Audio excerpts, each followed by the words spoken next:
Three suspects in the multi-billion shilling Anglo Leasing case are free men.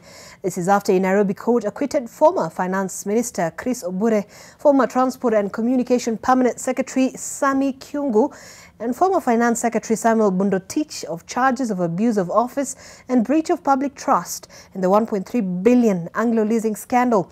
The three were implicated in 1 out of 18 tenders in the 55 billion Anglo Leasing scandal in a contract for the supply of equipment and services by the Postal Corporation of Kenya. NTV's Melita Oletenges reports. After 7 years in the corridors of justice, the court found former Finance Minister Christopher Obure, former Permanent Secretary Sami Kyungu and former Finance Secretary Samuel Bundotich not guilty of abuse of office and breach of public trust in a single sourcing signed contract agreement between the government and a US-based company, SpaceNet Corporation, worth 1.3 billion shillings. The contract was for the supply of equipment and services to be acquired by the Postal Corporation of Kenya.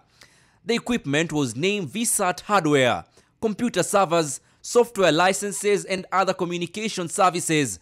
In her ruling, Chief Magistrate Anne Mwangi said the prosecution failed to prove all the charges against the accused persons. Each accused person has demonstrated that he acted in good faith, exercised due diligence, and did not act arbitrarily in his respective role towards the implementation of the project.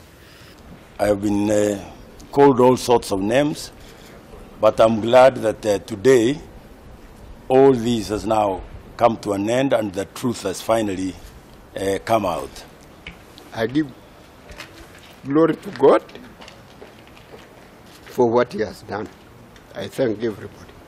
The court also held that the Exchequer and Audit Regulations of 2001 allowed the Minister of Finance to exempt a transaction or procurement from the provisions of the regulations on direct procurement, and that Christopher Obure exercised what was within his jurisdiction due to the monies involved for security purposes.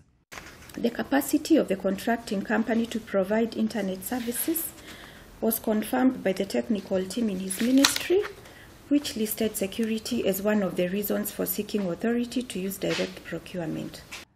The multi-billion Anglo Leasing scandal came to light in the year 2004, just 2 years into the NARC government.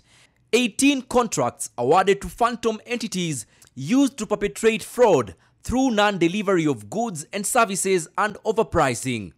The contracts generally dealt with government procurement in the security sector and took the form of lease finance and suppliers credit agreements. All these contracts that were called Anglo Leasing were conceived, some executed during the Moi era. And what we inherited were ongoing contracts. Paperwork had already been generated and signed. The Anglo Leasing scandal now remains a mystery, with no perpetrators nailed in the scandal despite billions of taxpayers' money being lost in what remains to be one of Kenya's biggest corruption scandals. Melita Oletenges, NTV.